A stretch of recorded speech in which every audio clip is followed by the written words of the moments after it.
Hello, this is Sam Simon, also known as Dementia Man, and I have got a program for you today. I have a special guest. All my guests are special, so she is really special, and I'll tell you as I introduce her. This is Jean Hartnett. Did I pronounce it right, Jean? You got it perfectly.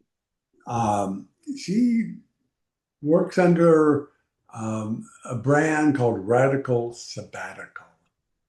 But I asked her what her mission was, and I realized why I had to have her on this um, podcast because I think we have a genetic relationship. She says her mission is turning uh, adversity into advocacy. Yeah. Well, Gene, I am a troublemaker. And I was born a troublemaker, bred a troublemaker. My mission here is to cause trouble, which is advocacy.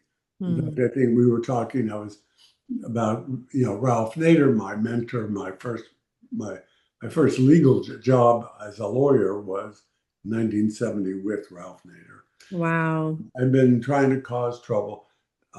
It's woven throughout my work.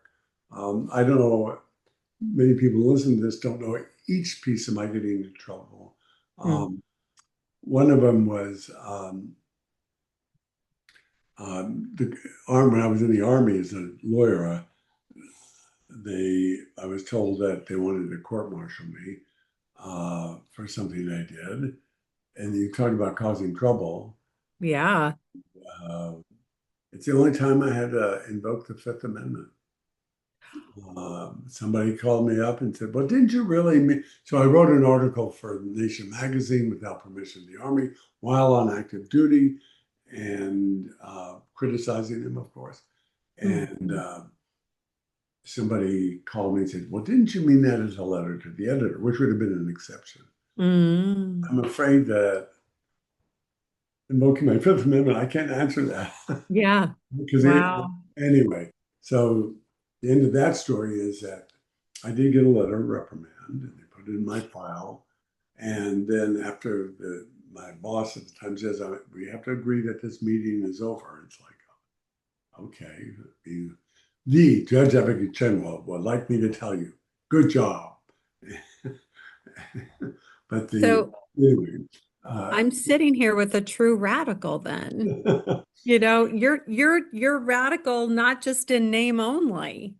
well, I like to think I don't know. I wonder. I seriously, I mean, I almost joke because what motivates me isn't as much intellectual as Hmm. sense of, God, that's really wrong. Or, yeah, it's that. It feels emotional to me. Yeah. And then, unlike some who have stronger self-control, I just go, but tell it. But so what kind of trouble, how did you decide to be an advocate? What kind of advocacy? Yeah.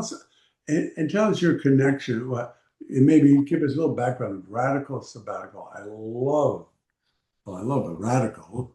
And one day I'll figure out how to take a sabbatical. But Yeah, right. Well, I started Radical Sabbatical several years ago when I was caring for my parents towards their end of life. And up until the time, Sam, I had, really important jobs in senior living, chief executive officer, executive director, the person at the top, I suppose. And in 2021, my mom had a stroke, and that was kind of a major health change for her.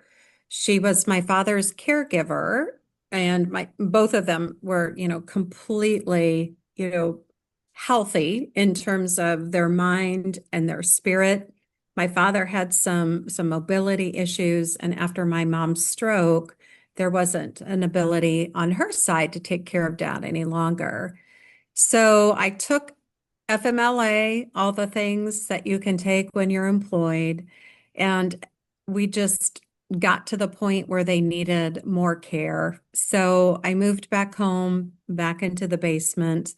And before I started that longer tour of duty, I was talking to one of my older brothers, and I said, "You know what, Joe? I'm going to go on a sabbatical, but I'm going to make it a radical sabbatical." So it was really during that time, taking a hiatus from my regular 9 to 5 and caring for them, that I started this company kind of in their basement while I was caring for them. Well, and that was to take what you learned or knew, and by the way, she's my care partner slash love partner slash Mm. cognitive navigator, is not with us for this.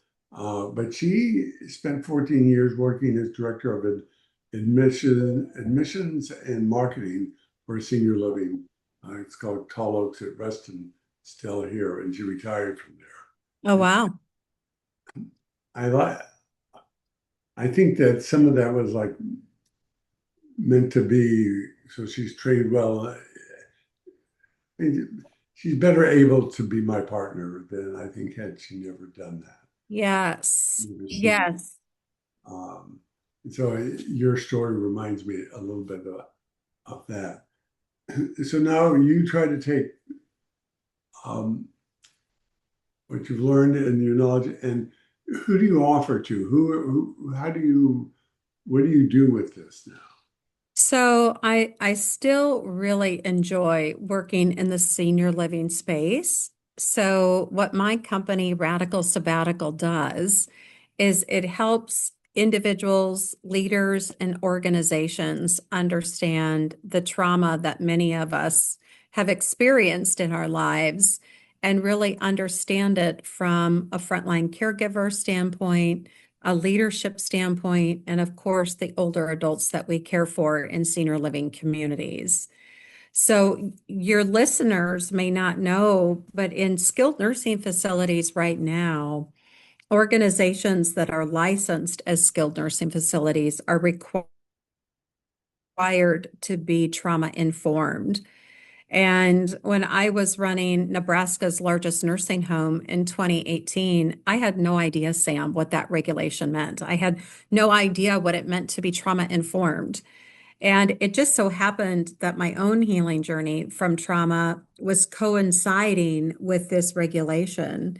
So I had both a personal and a professional motivation to really understand what trauma information or trauma awareness meant.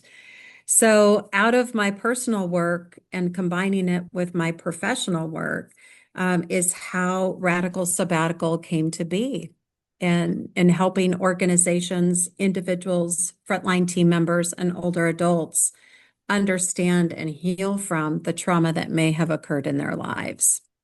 So it's not just elders. Your work is even broader Yeah, in that area. I yeah, was going to mention it's so important today, and I think you know, but it's funny. I found few people do have. It was a recent aha, so I've been talking about this all the time. yeah. 2026 in the senior. Mm. Why is that an important date? This is a test. Say it again, 2026. What was it? In the senior, in the elder area. Why is 2026 a landmark year? I'm going to guess, this is a wild guess. It has to do maybe with how many individuals are turning 65, How about 80? 80. Okay, thank you. The Mhm. first baby boomers, Okay. Oh, 80 in 2026. mm, And the tsunami, yeah. that, in fact, I was doing the research, and there's a prediction that within 5 years, we'll have the largest 80-year-old cohort in history, Wow. 80 plus, but in their 80s. Yeah. And I mean, the implication of that, I think, Mm. I haven't studied it, and I'm sure there's more formal research on it, but it just tells me, I mean, we see it but don't notice it. I think I see it and didn't notice it, because there's a bunch of new senior living places being built. Sure. And, although that can be, often people in their mid-70s move into. Yeah. Susan and I are in our 81st year, which meant Wow. we turned 80 in 2025. Mm-hmm. So we're technically pre-boomer. But Wow. we have um, made signed in for a senior living in our area and are in that whole new trauma creating downsizing process. Yeah. Yeah. I mean, when we think about trauma, I think the typical or average individual thinks about trauma. Oh my gosh, it has to be this huge event like I was in World War II or Vietnam or another traumatic event. I was in, a hurricane and my house was smashed. But when people really understand trauma, we kind of talk about it in capital T trauma and small t trauma. And so if you kind of think about it in that way, that it doesn't have to be these very huge catastrophic events to qualify as a trauma. And I think what you're describing that you and your wife are going to be doing this transition into community living outside of your home absolutely is a transition that can impact you from a traumatic standpoint. Well, somebody told us it it's an emotional journey. Uh, Absolutely. and emotions run the gamut. And Right. so thinking about there's a lot going on in the senior living and elder living world. Yeah. I assume you've seen many of these. One I run into a couple. One is the Montessori in memory care movement, Mm-hmm. which I think people may not be that familiar with, which I don't know if you've run into that at all. Um, and in the even in memory care, the idea is well, we think first of all, I thought of Montessori as grade schools, Right. but I gather the premise of that, and it's also on the senior living. If we understand the individual better, Yeah. coming in their life story as they Yes. come into senior living, um, we'll know how better to create a curriculum for them. And again, this is why I hate the word dementia. Uh, Mm. um, and there's a movement to change that or Mm. put it aside, but it evokes end stage. Mm. I have Alzheimer's. Mm. I am impaired. People say, "Oh no, you aren't." You know, Mm. Yeah. let me tell you, I am. We have our own strategies of dealing with it. Uh, Yeah. the, but that process takes a while. Mm-hmm. Um, Eventually, though, so the Montessori for memory care tries to understand the person as they come in. Were you a plumber? Were you a lawyer? Did you were an architect? What can we have for you when you come into a memory clinic that will relate or enable that background and history to manifest itself so you can do better, even Yes. in an altered state, Yes. a different state, than Yes. simply turn on the TV and sit there and take a nap. Yeah. Yeah. So I had never heard of that, but it just strikes me there's so much more to raise up in this journey, this senior, this elder uh, piece of it. And are you nationally available if somebody wants to get information from you? Absolutely. Yes, absolutely. So I live in the heartland. I live in Omaha, so I can go east, I can go west, I can go north, I can go south. So, yes, I'm available. Typically, what occurs is that people hear about what I do from podcasts and blogs like this, and they're intrigued because, as you know, Sam, right now, one of the biggest pain points in senior living is keeping qualified staff at the community. That the turnover rates are extraordinary, and the turnover rates directly impact how care is provided to the older adult that lives in the community. So my thesis is that if you help individuals that work on the front line of care, that manage and lead in the communities, really understand what trauma is, how it applies to themselves and the older adults that they serve, that and get them on a path to healing, that we're really creating environments that are good for the older adults and good for the frontline team member. I can tell you on my own personal experience of experiencing a trauma in childhood and, decades later reconciling with that past through all of the healing modalities that I have practiced. I just show up in the world differently. I arrive at the grocery store differently. I arrive at my church, my place of worship differently. I come to work differently. My relationships are enriched because I've taken the time to really unpack what happened. And I'm just so confident that if others have kind of those keys to unlock their own doors, that the same can happen for them. Tell me a little bit, though, in that context, that um, trauma into advocacy. Where is the advocacy part jumping in? That's such a great question. So advocacy starts on the individual level. In trauma healing, we talk about when trauma is present, oftentimes people don't feel like they have agency. And when you don't have agency, you can't advocate for yourself.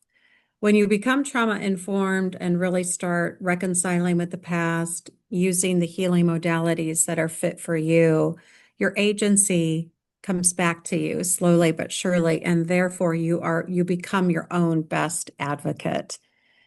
And when you're your own best advocate, you're going to start speaking up more in ways that remain psychologically safe for yourself. You start challenging in a very productive way, not a destructive way, the systems and the rules that govern our society, our organizations.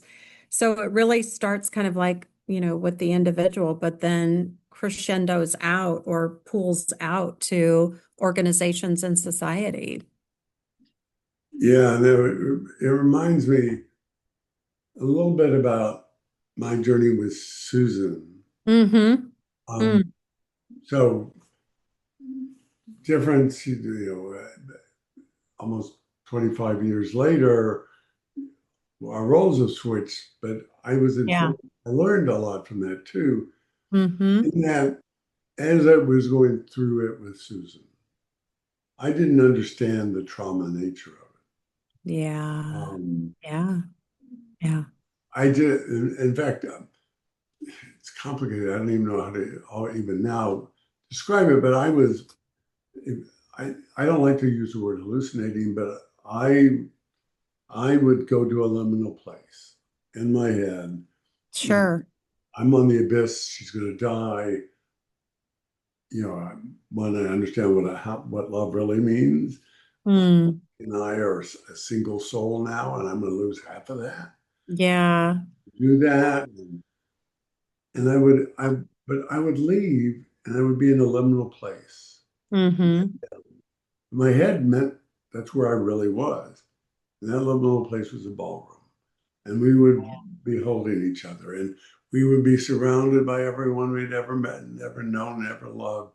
And Wow. yes, but now I don't know where I could get these things in my head from because I have no real world basis for that. Mm. I didn't. So I think that that's a form of trauma that we don't understand. I did Mm. need psychiatric help, right? Because Yeah. I was going crazy or there was something wrong with me. And Yeah.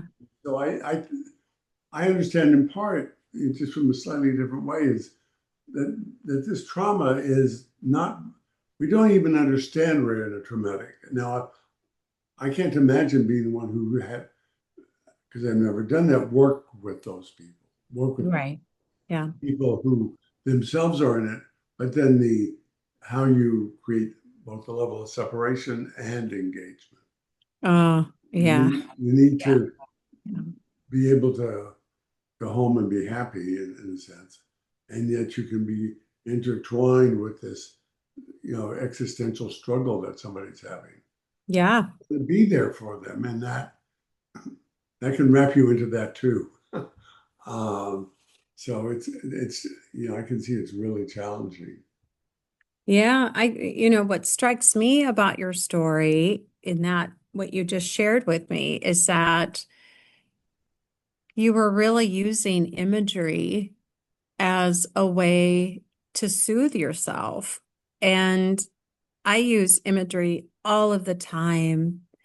So much of trauma healing is about, understanding the things that happened, but then reconciling with the things that should have happened but didn't.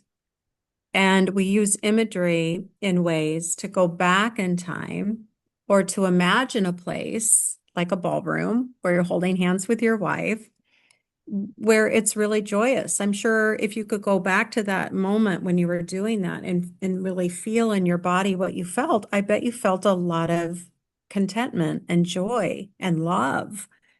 And sometimes on the healing journey, we've got to call that into ourselves as a self-soothing technique using that imagery. So I appreciate you sharing that because imagery is it kind of connotes, I don't want to say like a higher way of thinking, but it allows us to move, even for a moment, our minds and our bodies and our spirits to a different place in order to feel better. Yeah, even now, I mean, I can say this that Susan and I work hard, by the way, of not going it, of avoiding the, oh my God, why us? This is terrible. Yes. Uh-huh. How Yeah. long are we going to let to a higher level to, how are we going to make this the best year we've ever had? But it's not, Wow. but it requires intention. It requires intention. Yeah. And so some people ask about, I said, well, on birthdays, we actually talk about Mm-hmm. it. It's all right. How are we going to stay positive? What good can we do? And one other thing that we, again, through conscious discussion about this, is knowing what we can change and what we can't, Yeah. and then making the best of what we have that we can't. I can't stop me having Alzheimer's. She had Right. breast cancer. We couldn't. Now that I have it, how do we do the best with it? That's right. Um, and I don't have the experience my wife does because she worked in that business and she worked with others. Um, and that's my luck in a sense. Mm-hmm. Yeah. Imagine that. I laugh because earlier in her career, she worked with uh, disabled kids in grade schools, Mm-hmm. and and I acted like one for most of my life, so she could handle me Mm-hmm. then. But anyway, the one last thing then want to talk about writing about my things, and I do poetry, and I started writing poetry then. I wasn't a natural poet. I didn't have it before. I've written books before, so I'm Yeah. a writer. Yeah. But writing and even the poetry has been really a big help. I performed once at a senior living facility in Los Alamos, Mexico, but it was a big one. And we did a writing session with people who come with people who came with the caregiver and their partner who had a cognitive disorder. Yeah. We worked a little bit on telling your story, Mm. which seemed I think it's useful and helpful. And Mm, we did a little writing session afterwards. We and we had some writing teachers there to help a little bit. Uh, incredible. but I think that kind of thing too, if you want to suggest to your clients implementing. Absolutely. But I think also there, I wonder whether sometimes, I guess not everybody is a writer, and but storytelling is maybe the better way to be able to tell stories. Uh, Yeah. it Yeah. enables us in the process to find things that we didn't know were there. Exactly. And I know in my with my experience in senior living, not only, managing and leading organizations, but being on the front line of care, that that's where you understand someone is through their own words. And your wife in her roles prior to retirement, we sit down and we ask people all of these questions from a form. That's not where the stories come from. The stories come from when people are in bingo or in bitch and stitch groups or, in curated small group sessions like you facilitated in Los Alamos. And so that really is, I think, a very rich opportunity to understand an individual and whether or not they want to call their past trauma or they just tell their story. It's up to us that are caregiving to really connect the dots in what they're telling us.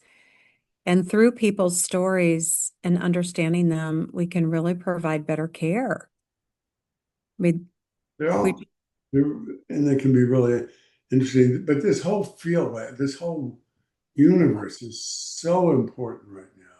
So thank yeah, you for finding your passion, and interesting too that so many people I talk to are in this professionally end up there in part through their own family or their own experience. And yeah, someone's chose to be in this by training, but yet you almost fall into it through into passion too. Uh, absolutely. it's and it's important. It's Yeah.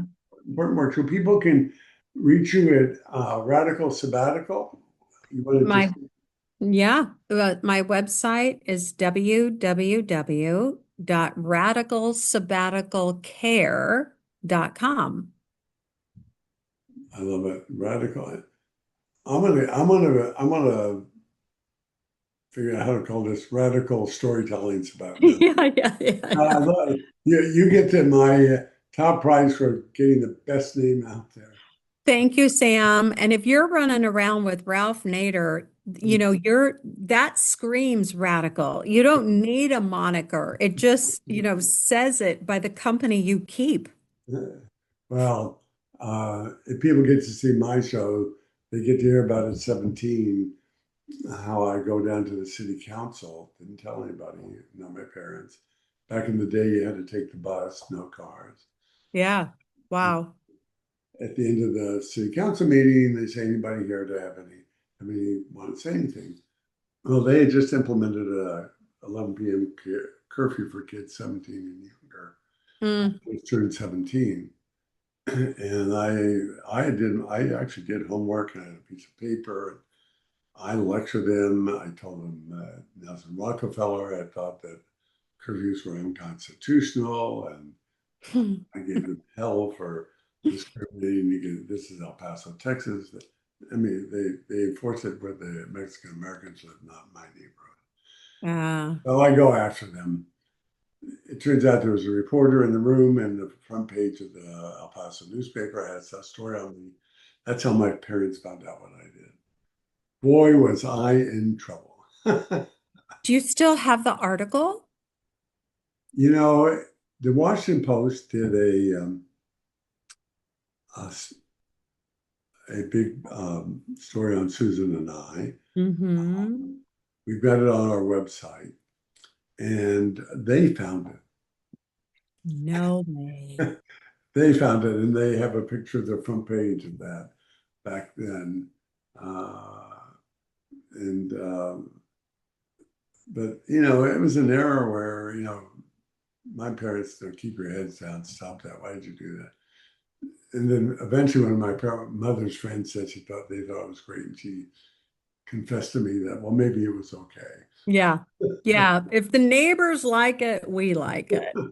Yes. No, I just love the idea and um, of the idea of radical sabbatical and the training and enabling those who work with us. You know, how do we make it um, what came to my mind is how do you let those who work with us almost, I want to do it this way because of movement, almost, you got to get close, but you also have to be able to be separate. Yeah. Home. Uh, Yeah. but so this, I'm so glad we ran into each other at it's called the Eden Alternative Conference, We and did. I had not heard about Eden Alternative, which is an organization that uses senior living as a way of honoring and supporting elders, That's um, exactly right. more than about a nursing mentality or a just keep people happy in their apartment. That's exactly right. Yeah. The Eden alternative is exist in order to be more than what we offer now in senior living, really places where older adults can flourish. And they do such a great job. And you were at my keynote presentation. I think you asked a question or I, participated in some no, I think way. I got in trouble. Was yours one I? Well, I'll just leave it at this, and we need to stop. It's good. The other thing I learned is, you know, a one person advocate trying to change the world. Yeah. Just speak up. So, and as I was new advocate in communication area, my buddy Ralph and I said, just ask questions, just stand up, just get noticed. And Yep. um, yeah, I'm not afraid of that.